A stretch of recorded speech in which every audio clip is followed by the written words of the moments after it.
So hello everyone, this is Anshu. भाई important class होने वाला है किसके लिए? कोस्ट गार्ड की अगर प्रिपरेशन कर रहे हो। वन मोर इंपॉर्टेंट थिंग बता देता हूँ कि air force X Y navy double S S R M R हर एक एग्ज़ाम पे सेम ही सिलेबस है, तो डेफिनेटली आप देख सकते हो। बाकी मैं लेके चल रहा हूँ कि आपके कोस्ट गार्ड एग्ज़ाम की बेसिस पे D B and G D both के लिए इंपॉर्टेंट होने वाला है सेशन। यहाँ पे दो टॉपिक से आपको क्वेश्चन देखने को मिल जाएंगे। फर्स्ट नंबर वॉइस और दूसरा number misspelled word. Means 10 आपके मिसेस स्पेल्ड वर्ड हैं और 10 question from voice means active to passive, passive to active. वो कुछ भी हो सकता है, वो आपके ऊपर डिपेंड करेगा कि आप उसे समझ पा रहे हो कि नहीं। रूल्स भी डिस्कस करता चलूँगा। सेशन जैसा लगा कमेंट पे बताना। कोई क्वेरी हो तो कमेंट सेक्शन में आज का लेना। ठीक है, बढ़ते हैं। वीडियो डेफिनेटली फुल वॉच करना, आपको कुछ ना कुछ हेल्प जरूर मिलेगा। सो क्वेश्चन फर्स्ट से स्टार्ट करते हैं। अब देखो, मैं एक सिंपल सा रूल्स बता दूं। अगर आपको इसके रूल्स वगैरह नहीं पता, आपके पास कोई ना कोई बुक होगा, वो बुक आप ले सकते हो। बाकी मैं रूल्स भी आपको सिंपल टर्म्स में आपको बताता चलूँगा कि कैसे क्या करना होता है। अब आपको देखो भाई, क्या है क्वेश्चन फर्स्ट है, यहाँ पे एक्टिव टू पैसिव बनाना है, करेक्ट पैसिव वाइज बताना है। Are they receiving the chief guest at the station. अब सिंपल सा मैं आपको बता दूं, जब कभी भी आपको पैसिव बनाना होता है तो इज़ एम आर मीन्स आपका प्रेजेंट कंटिन्यूअस टेंस में अगर कोई भी टेंस है तो उसमें प्लस बीइंग जोड़ दिया जाता है। क्या जोड़ दिया जाता है? कॉन्टिन्यूअस में कोई भी हो, प्रेजेंट में हो सकता है, पास्ट में हो सकता है, फ्यूचर में हो सकता है, उसमें बीइंग ही जोड़ते हैं। ठीक है, जैसे कि वाज बीइंग, वर बीइंग हो जाता है। ऐसे ही सेम वाला सीक्वेंस इसमें भी फॉलो होगा। Are they receiving the chief guest at the station. पहले नंबर ऑब्जेक्ट को सब्जेक्ट बनाते हैं। यहाँ पे क्या बनाते हैं? ऑब्जेक्ट को सब्जेक्ट। तो ऑब्जेक्ट यहाँ पे क्या है? ऑब्जेक्ट है यहाँ पे मतलब द चीफ गेस्ट। बट इंटोरोगेटिव पे है तो इंटोरोगेटिव से ही बनने वाला है। तो ये मतलब कि यहाँ पे सब्जेक्ट की मैं बात कर रहा हूँ। जब हम सब्जेक्ट गेस कर पाएंगे, मतलब सब्जेक्ट निकाल पाएंगे, तभी तो हम यहाँ पे वर्ब कर पाएंगे एग्जैक्ट। ठीक है ना? जैसे मैं इसका एक सिंपल वे और भी बता देता हूँ, आप इसे एलिमिनेट कर सकते हो। हैज़ हैव हट गया, अब आर आएगा कि इज आएगा। तो देख लेते हैं, the chief guest, the chief guest. अब द चीफ गेस्ट आपका सिंगुलर होता है तो आर का सवाल नहीं है, इज लगने वाला है। तो इज द चीफ गेस्ट और बीइंग लग गया। अब रिसीव का थर्ड फॉर्म रिसीव्ड हो गया, received eight the station by them, by और फिर देम मतलब दे का प्लूरल, दे का ऑब्जेक्ट क्या हो गया? देम, सॉरी प्लूरल नहीं। आगे बढ़ते हैं क्वेश्चन सेकंड। तो 1 का right answer option number D. आप 20 पे स्कोर बताना कि आपका 20 में से कितना स्कोर रहा।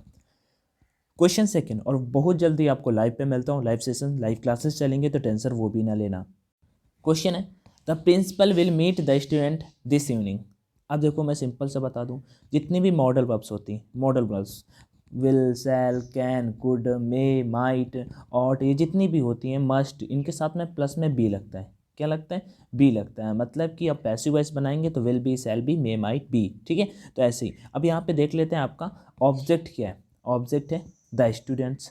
तो द स्टूडेंट्स, अब सिंगुलर प्लूरल आई और वी के साथ में इसे लगने वाला है यहाँ पे, तो कुछ तो ऐसा है नहीं, आई वी सब्जेक्ट बन नहीं रहा। तो द स्टूडेंट्स रहेगा और विल के साथ में क्या लग जाएगा? बी।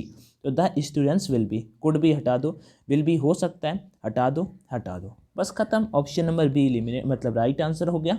बाकी को हमने एलिमिनेट कर दिया कि the students will be, meet का थर्ड फॉर्म मेट हो गया, met by the principal this evening. So question number second का right answer option number second. Next question number third की ओर बढ़ते हैं। यहाँ पे क्वेश्चन नंबर थर्ड क्या?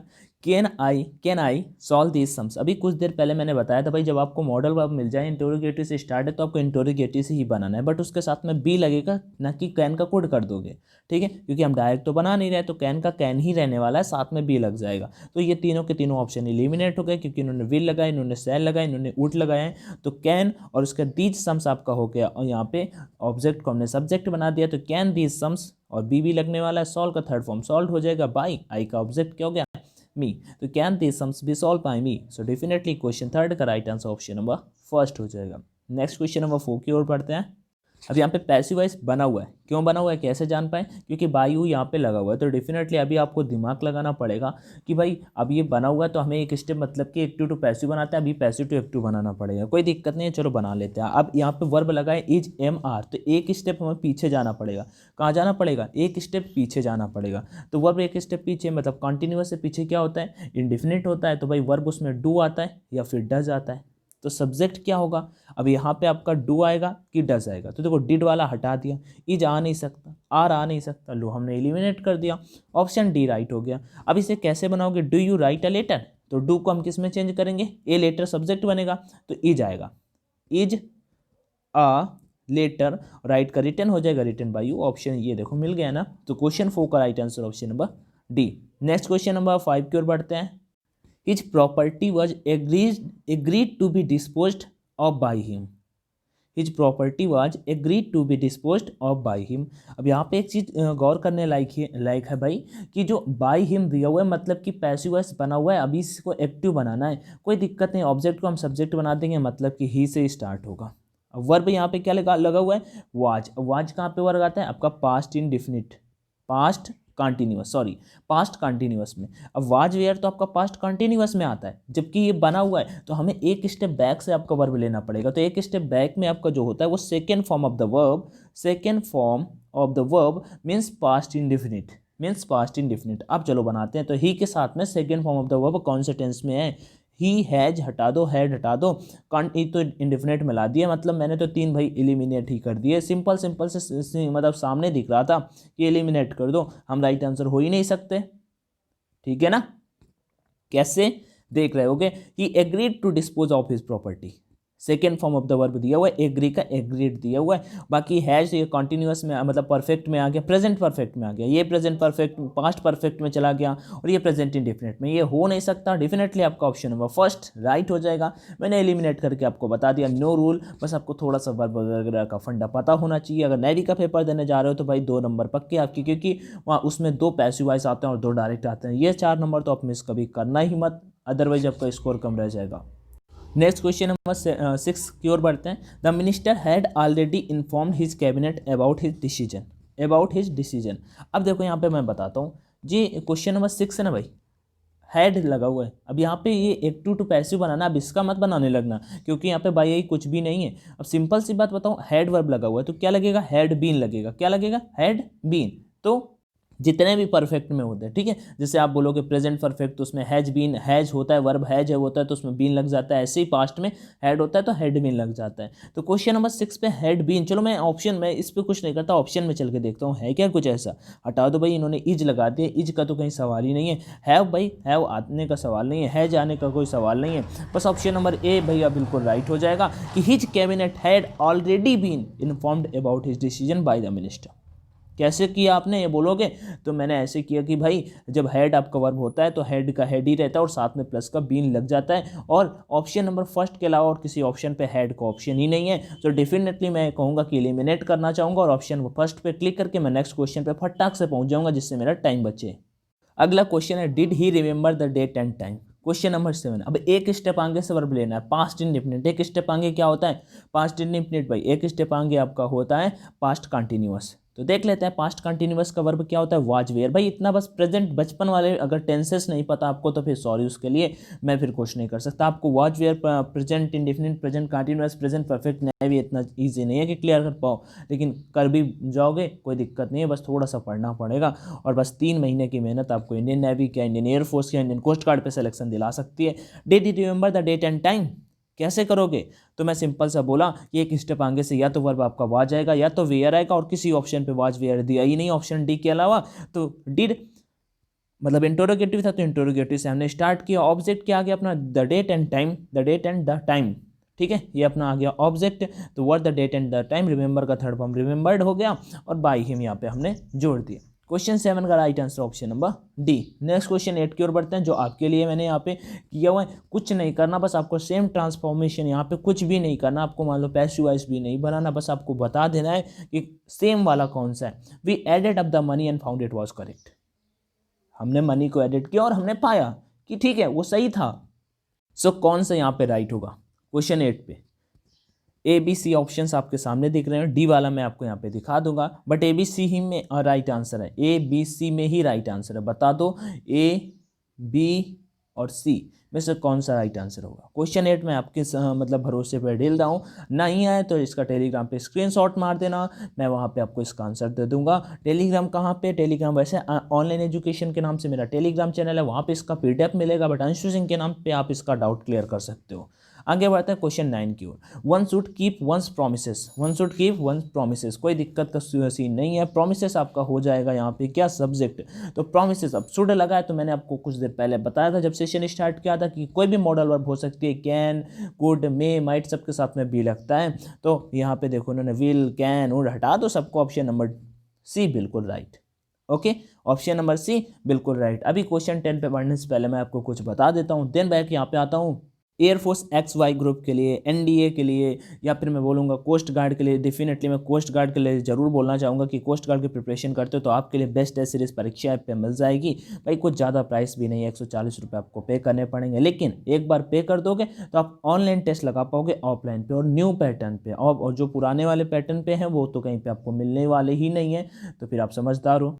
न्यू पैटर्न न्यू पैटर्न कहने का मतलब ये है कि जो नया पैटर्न, नए पेपर आए हैं, कोस्ट गार्ड का अलग सिलेबस हो गया है, और नाविक DB जो बुक भी मैंने एक मंगाई इसका, तो भाई सिलेबस नई वाली बुक ही नहीं मिली, पुराने वाले सिलेबस पे बुक आई है, तो आप वो पढ़ सकते हो। लेकिन नया अगर चाहते हो, जब नया आपको मिल रहा है टेस्ट लगाने को, तो डेफिनेटली लगा सकते हो, जहाँ पे आप लाखों कैंडिडेट के बीच में अपना रैंकिंग जान सकते हो, आपसे ऊपर कितने आ रहे हैं, आपसे नीचे कितने आ रहे हैं, आपका कितना टाइम लग रहा है, किस क्वेश्चन में आपने क्या गलती की है, उसका full solution Hindi English both language पे, और उसका 140 रुपये में कम प्राइस होता है। इतने में भाई ऑफलाइन टेस्ट भी मिलते हैं, उसमें 20 टेस्ट मिलते हैं, इसमें अभी अगर कोस्ट गार्ड का भाई करोगे तो अभी 15 ही मिलेंगे, लेकिन एग्जाम तक मैं गारंटी लेता हूँ कि 20 तो भाई करा ही दूंगा। और एयरफोर्स वाला अगर अपने कोड से भाई करोगे ऑनलाइन D50 डाल के, तो ये भी मैं एग्ज़ाम एयरफोर्स के एग्ज़ाम तक तो 35 से 40, इसका भी मैं मतलब अपनी तरफ से मेरा क्या मोटिव रहता है भाई, आपको ज़्यादा से ज़्यादा करा पाऊँ। तो डेफिनेटली डोंट वरी, यहाँ पे अगर आपको इसके रिगार्डिंग कोई डाउट है तो बताना। और बाई करते समय कूपन कोड का ऑप्शन आएगा तो ऑनलाइन D50 डाल देना, आपको 50% का डिस्काउंट मिल जाएगा। अब इससे ज़्यादा क्या चाहिए, ठीक है। नो कंपेरिजन यार, इसका रियल में कोई कंपेरिजन नहीं है।